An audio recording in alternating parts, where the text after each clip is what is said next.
ಇವತ್ತೇನು ಬೆಂಗಳೂರಿನ palace ground ನಲ್ಲಿ ಸರ್ಕಾರದಿಂದ ಆಯೋಜನೆಗೊಂಡಿರ್ತಕ್ಕಂತಹ ಕೃಷಿ ಉತ್ಪಾದನೋತ್ತರ ಮಳಿಗೆಯಲ್ಲಿ ಸಾಕಷ್ಟು ವೆರೈಟಿ ಸ್ಟಾಲ್ಗಳು ನಮಗೆ ಲಭ್ಯ ಇದೆ. ಅದರಲ್ಲೂ ಸ್ಪೆಷಲ್ ಅಂತಂದ್ರೆ ಇಲ್ಲಿ ಒಂದು ಜೇನುತುಪ್ಪದ ಒಂದು ಸ್ಟಾಲ್ ಇದೆ. ಸೊ ಅದರ ಒಂದು ಸ್ಪೆಷಾಲಿಟಿ ಏನು, ಯಾವ ತರ ವೆರೈಟಿಯಲ್ಲಿ ಜೇನುತುಪ್ಪ ಸಿಗುತ್ತೆ ಅನ್ನೋದನ್ನ ಅವ್ರ ಹತ್ರನೇ ಮಾತಾಡ್ಸೋಣ. ಸರ್ ನಮಸ್ತೆ. ನಮಸ್ಕಾರ. ಓಕೆ ಸರ್, ನಿಮ್ದು ಒಂದು ಸ್ಟಾಲ್ ಸ್ವಲ್ಪ ಸ್ಪೆಷಲ್ ಆಗಿತ್ತು. ಸೊ ಏನಿದೆ ಸ್ಪೆಷಾಲಿಟಿ ಸರ್? ಏನಾಗಿದೆ ಅಂದ್ರೆ ನಮ್ಗೆಲ್ಲರಿಗೂ ಜೇನುತುಪ್ಪ ಬೇಕು, ಯಾರಿಗೂ ಜೇನು ಹುಳ ಬೇಡ. ಹಾಗಾಗಿ ನಾವು ಜೇನು ತುಪ್ಪದ ಜೊತೆಯಲ್ಲಿ ಜೇನು ಹುಳವನ್ನು ತಗೊಂಡ್ ಬಂದಿದ್ದೀವಿ. ನಾನು ಬಂದಿರೋದು ಜೋಯಿಡಾ ತಾಲೂಕಿಂದ, ಕರ್ನಾಟಕದ ಕೊನೆಯ ತಾಲೂಕದು, ಕರ್ನಾಟಕದ ಅತಿ ದೊಡ್ಡ ತಾಲೂಕು ವಿಸ್ತೀರ್ಣದಲ್ಲಿ.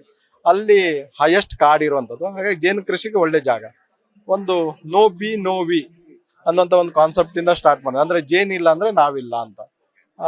ಎಲ್ಲರಿಗೂ ಗೊತ್ತಿರ್ಬೋದು, 80% ಪಾಲಿನೇಷನ್ ಆಗೋದು ಜೇನಿಂದ. ಬೈ ಚಾನ್ಸ್ ಜೇನೇ ಹೋಯ್ತು ಅಂದ್ರೆ ನಮ್ಗೆ ಏನೂ ಇಲ್ಲ. ಇದ್ರ ಜೊತೆಲಿ ಇನ್ನೊಂದು ದುರಂತ ಸಂಗತಿ ಏನಂದ್ರೆ, ನಾವು ಇಷ್ಟೆಲ್ಲ ಓದ್ತೀವಲ್ಲ, ನಮ್ಗೆ ಜೇನ್ ಬಗ್ಗೆ ಒಂದೇ ಒಂದು ಪಾಠ ಕೂಡ ಇಲ್ಲ. ಹಾಗಾಗಿ ಆ ಮಾಹಿತಿಯನ್ನು ಕೂಡ ಕೊಡ್ಬೇಕು. ಜೊತೆಯಲ್ಲಿ ಜನರಿಗೆ ಒರಿಜಿನಲ್ ಜೇನುತುಪ್ಪದ ರುಚಿ ಹೇಗಿರುತ್ತೆ ಅನ್ನೋದು ಗೊತ್ತು ಮಾಡ್ಬೇಕು ಅನ್ನೋ ಕಾರಣಕ್ಕೆ ಈ ಒಂದು ಕಾನ್ಸೆಪ್ಟ್ ಅಲ್ಲಿ ಇಲ್ಲಿ ಶಾಪ್ ಹಾಕಿದ್ದೀವಿ. ಇನ್ನು ಜೇನ್ ಬಗ್ಗೆ ಹೇಳ್ಬೇಕು ಅಂದ್ರೆ, 1 kg ಜೇನುತುಪ್ಪ ಆಗ್ಬೇಕಂದ್ರೆ ಹತ್ತತ್ರ 40 ಲಕ್ಷ ಫ್ಲೇವರ್ನ ನೆಕ್ಟರ್ ಅದಕ್ಕೆ ಬೇಕು. ಇಡೀ ಒಂದು ಜೇನು ನೋಡ ತನ್ನ ಇಡೀ ಲೈಫ್ ಟೈಮ್ನಲ್ಲಿ ಅರ್ಧ ಸ್ಪೂನ್ ಹನಿಯನ್ನ ಮಾಡುತ್ತೆ. ಅಂದ್ರೆ ಎಷ್ಟು ಶ್ರಮ ಇರ್ಬೋದು ಅನ್ನೋದು ನಾವು ಯೋಚನೆ ಮಾಡಿದ್ರೆ ಗೊತ್ತಾಗ್ಬಿಡುತ್ತೆ. ಭೂಮಿ ಮೇಲೆ ಒಂದೇ ಒಂದು ಅಮೃತ ಇರೋದು ಅದು ಹನಿ. ಭೂಮಿ ಮೇಲೆ ಒಂದೇ ಒಂದು ಎಕ್ಸ್ಪೈರಿ ಇಲ್ಲದೆ ಇರುವಂತ ವಸ್ತು ಇರೋದು ಅದು ಹನಿ. ಮತ್ತೆ ಯಾವುದೇ ರೋಗಕ್ಕೂ ಕೂಡ ಜೇನನ್ನ ತೆಗೆದುಕೊಳ್ಬಾರ್ದು ಅಂತಿಲ್ಲ. ಸರ್ವ ರೋಗಕ್ಕೂ ಇದೊಂಥರ ಇದು. ಆದ್ರೆ ಎಷ್ಟು ಮಟ್ಟಿಗೆ ಇವತ್ತು ಒರಿಜಿನಲ್ ಸಿಗ್ತಾ ಇದೆ, ಡೂಪ್ಲಿಕೇಟ್ ಸಿಗ್ತಾ ಇದೆ, ಅದು ಬೇರೆ ವಿಚಾರ. ಜೇನು ಕೂಡ ತಗೊಂಡ್ಬಂದಿದ್ದೀರಾ. ಸೊ ಯಾವ ತರ ವೆರೈಟಿ ಜೇನ್ ಇದೆ ಅಂತ. ಜೇನು ಅಂತಂದ್ರೆ ಕೆಲವರು ಎದುರುತ್ತಾರೆ. ಸೊ ಇದ್ರ ಯಾವ ತರ ವೆರೈಟಿ ಇದೆ ಅಂತ. ಖಂಡಿತ ಸರ್, ನನಗೆ ಇಲ್ಲಿ ಬಂದ ಮೇಲೆ ಗೊತ್ತಾಯ್ತು ಜನರಿಗೆ ಜೇನುತುಪ್ಪದ ಮೇಲೆ ಎಷ್ಟು ಅನುಮಾನ ಇದೆ, ಅಂದ್ರೆ ಎಷ್ಟು ಕ್ವಶನ್ಗಳಿದೆ ಅನ್ನುವಂಥದ್ದು. ಪ್ರತಿಯೊಬ್ಬರು ಮೊದಲು ಬಂದು ಕೇಳೋದು ಇದು ಒರಿಜಿನಲ್ ಅಂತ ಕೇಳ್ತಾರೆ. ಆಮೇಲೆ ಅವ್ರದ್ದೇ ಏನನ್ನೋ ಟೆಸ್ಟ್ ಮಾಡಿ ನೋಡ್ತಾರೆ. ನಾನು ಒಂದೇ ಮಾತು ಹೇಳ್ತೀನಿ, ನೀವು ಎಷ್ಟು ನಂಬೋದು ಅಂದ್ರೆ ಇವತ್ತು ಹುಟ್ಟಿದ ಮಗುಗೆ ನೀವು ಒಯ್ದು ತಿನ್ನಿಸ್ಬೋದು ಅಂತ. ಅಂದ್ರೆ ಅಷ್ಟು ಮಟ್ಟಿಗೆ ನಾವು ಪ್ಯೂರ್ ಕೊಡ್ತಾ ಇದ್ದೀವಿ. ಮತ್ತೆ ತುಂಬಾ ವೆರೈಟಿಗಳನ್ನ ಮಾಡಿದ್ವಿ ಜೇನಲ್ಲಿ ಇಲ್ಲಿ. ಆದ್ರೆ ಬೈ ಪ್ರಾಡಕ್ಟ್ಗಳನ್ನ, ಒಂದು ಜೇನು, ಅದ್ರ ಜೊತೆ ಹನಿ ಅಶ್ವಗಂಧ ಇದೆ, ಹನಿ ಕೋಕಮ್ ಇದೆ, ಆಮೇಲೆ ಹನಿ ಸಿನಮನ್ ಇದೆ, ಹನಿ ಸೋಪ್ಗಳನ್ನ ಒಂದು 5-6 ವೆರೈಟಿ ಮಾಡಿದೀವಿ. ಹನಿ ಕೋಮನ್ನ ಡೈರೆಕ್ಟ್ ಕಟ್ ಮಾಡಿ ಜನರಿಗೆ ತೋರ್ಸ್ಲಿಕ್ಕೆ ಮತ್ತೆ ಮಾರಾಟಕ್ಕೂ ತಂದಿದೀವಿ. ಇದರ ಒಂದು 20 ವೆರೈಟಿ ಬೇರೆ ಬೇರೆ ಜೇನಿನ ಬೈ ಪ್ರಾಡಕ್ಟ್ಗಳನ್ನ ಇಲ್ಲಿ ತಗೊಂಡ್ಬಂದಿದ್ದೀವಿ.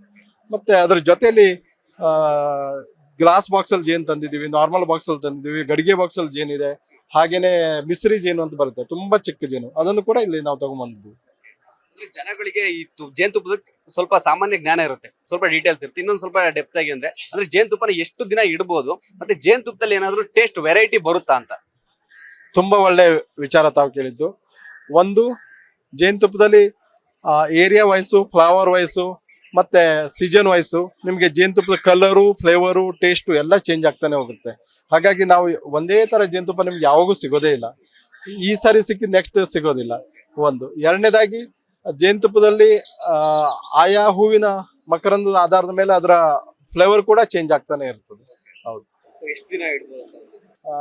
ಅದೇ ಹೇಳಿದ್ನಲ್ಲ, ಜಗತ್ನಲ್ಲಿ ಎಕ್ಸ್ಪೈರಿ ಇಲ್ಲದೆ ಇರುವಂತ ವಸ್ತು ಅಂದ್ರೆ ಅದು ಜೇನು. ಒಂದು 100 ವರ್ಷ ಇಡಿ ನೀವು, ಏನೋ ಕೆಡೋದೇ ಇಲ್ಲ. ಜೇನು ಎಷ್ಟು ಓಲ್ಡ್ ಆಗುತ್ತಲ್ಲ ಅಷ್ಟು ಅದ್ರ ವ್ಯಾಲ್ಯೂ ಹೆಚ್ಚಾಗ್ತಾ ಹೋಗುತ್ತೆ. ಅದು ಜೇನಿನ ವಿಶೇಷ. ಮೊದಲನೇ ದಿನ ಯಾವ ತರ ರೆಸ್ಪಾನ್ಸ್ ಇತ್ತಂತ ಜನಗಳಿಂದ? ನಮ್ಮ ನಿರೀಕ್ಷೆ ಮೀರಿ ರೆಸ್ಪಾನ್ಸ್ ಇದೆ. ನಿಜವಾಗ್ಲೂ ಹೇಳ್ತಾ ಇದ್ದೀವಿ. ನಾವು ಯಾವುದೋ ಒಂದು ಹಳ್ಳಿ ಮೂಲೆಯಲ್ಲಿ ಇದ್ದವರು, ಇಲಾಖೆಯವರು ನಮ್ಮನ್ನ ಗುರುತಿಸಿ ಕರ್ಕೊಂಬಂದು ಈ ಒಂದು ಅವಕಾಶ ಕೊಟ್ಟಿದ್ದಾರೆ. ತುಂಬಾ ಚೆನ್ನಾಗಿ ರೆಸ್ಪಾನ್ಸ್ ಇದೆ. ನಾವು 4 ಜನ ಸತತವಾಗಿ ಇಲ್ಲಿ ಗೆಸ್ಟ್ ಅನ್ನ ಅಟೆಂಡ್ ಮಾಡೋದು. ಜೊತೆಯಲ್ಲಿ ಜೇನ್ ಬಗ್ಗೆ ತುಂಬಾ ಜನ, ಜೇನು ಹುಳ ನಾವು ಸಾಕ್ಬೋದಾ, ನಮ್ಮ ತೋಟದಲ್ಲಿ ಇಡಬಹುದಾ, ಈ ತರ ಪ್ರಾಬ್ಲಮ್ ಆಗಿದೆ, ಅದಕ್ಕೆ ಏನ್ ಮಾಡ್ಬೇಕು, ಈ ತರ ತುಂಬಾ ಪ್ರಶ್ನೆಗಳನ್ನ ಕೇಳ್ತಾ ಇದ್ದಾರೆ. ನಿಜವಾಗಿ ನಮ್ಮ ಉದ್ದೇಶ ಕೂಡ ಅದೇ. ಅಂದ್ರೆ ವ್ಯವಹಾರ ಒಂದ್ ಕಡೆ ಇದ್ರು ಕೂಡ ಜನರಿಗೆ ನಾಲೆಜ್ ಅದು ಸಿಗ್ಲಿ ಅನ್ನುವಂಥದ್ದು, ಅದು ಇಲ್ಲಿ ಕೊಡಕ್ಕೆ ಸಾಧ್ಯ ಆಗ್ತಾ ಇದೆ. ಇವಾಗ ನಿಮ್ದು ಊರ್ ಕಡೆ ಯಾವ ತರ ನಿಮ್ದು ಅಲ್ಲಿ ಜೇನು ಕೃಷಿ ಮಾಡ್ತಾ ಇದೀರಾ ಅಂತ ಎಷ್ಟೆಷ್ಟು ಪ್ಲಾನ್ ಮಾಡಿದಿರಾ? ಈಗ ನಂದು ಜೋಯಿಡಾದಲ್ಲಿ ಹನಿ ಪಾರ್ಕ್ ಅಂತಿದೆ, ಕಾಡು ಮನೆ ಹನಿ ಪಾರ್ಕ್ ಅಂತಾನೆ ತುಂಬಾ ಫೇಮಸ್. ಅಲ್ಲಿ ಬಂದ ಎಲ್ಲಾ ಟೂರಿಸ್ಟ್ಗಳು ನನ್ನ 1.5 ಎಕರೆ ಜಾಗದಲ್ಲಿ ಹನಿ ಪಾರ್ಕಿಗೆ ಬರ್ತಾರೆ. ಆಲ್ರೆಡಿ ಒಂದು 300 ಬಾಕ್ಸ್ ನಾನು ಬೇರೆ ಬೇರೆ ಕಡೆ ಇಟ್ಟಿದ್ದೀನಿ. ಅದ್ರ ಬಿಟ್ಟು forest department, horticulture department, agriculture ಇವರು ಎಲ್ಲರೂ ಹಳ್ಳಿಯವರಿಗೆ ಜೇನ್ ಬಾಕ್ಸ್ ಅನ್ನ ಕೊಟ್ಟಿದ್ದಾರೆ. ಆ ಬಾಕ್ಸ್ ಗಳನ್ನ ನೋಡ್ಕೊಳ್ಳೋದು, ಕೆಲವು ಸಾರಿ ಮೇಂಟೈನ್ ಮಾಡೋದು, ಮತ್ತೆ ಅಲ್ಲಿಂದ ನೇರವಾಗಿ ನಾವು ಹನಿಯನ್ನ ಸಂಗ್ರಹ ಮಾಡೋದು ನಾವೇ ಮಾಡ್ತೀವಿ. ಇಲ್ಲಿವರೆಗೆ ನನ್ನ ಪ್ರಕಾರ ಒಂದು 2,500-3 ಸಾವಿರ ಜನರಿಗೆ ನಾವು ಟ್ರೈನಿಂಗ್ ಕೊಟ್ಟಿದ್ದೀವಿ. ಅಂದ್ರೆ ಇನ್ನು ಡಿಮಾಂಡ್ ತುಂಬಾ ಇದೆ. ಆದ್ರೆ ಪ್ರೊಡಕ್ಷನ್ ಇದು ಫ್ಯಾಕ್ಟ್ರಿ ತರ ಆಗೋದಿಲ್ಲ, ಬೇಗ ಬರುವಂತದ್ದು ಅಲ್ಲೇ ಅಲ್ಲ, ತುಂಬಾ ತಾಳ್ಮೆ ಬೇಕು. ಹಾಗಾಗಿ ಅದನ್ನ ಜಾಸ್ತಿ ಮಾಡ್ಕೊಳ್ಳುವಂತ ಕೆಲಸವನ್ನ ಮಾಡ್ತಾ ಇದ್ದೀವಿ. ಲೇಟೆಸ್ಟ್ ಹಾಗೂ ಇಂಟ್ರೆಸ್ಟಿಂಗ್ ಸುದ್ದಿಗಳಿಗಾಗಿ ಬಾಸ್ ಟಿವಿ ಕನ್ನಡ ಚಾನೆಲ್ನ ಸಬ್ಸ್ಕ್ರೈಬ್ ಮಾಡಿ. ಹಾಗೆಯೇ ಬೆಲ್ ಐಕಾನ್ ಪ್ರೆಸ್ ಮಾಡಿ. ಇದರ ಜೊತೆಗೆ ಫೇಸ್ಬುಕ್, ಇನ್ಸ್ಟಾಗ್ರಾಮ್, ಎಕ್ಸ್ ನಲ್ಲೂ ಮಿಸ್ ಮಾಡದೆ ಫಾಲೋ ಮಾಡಿ.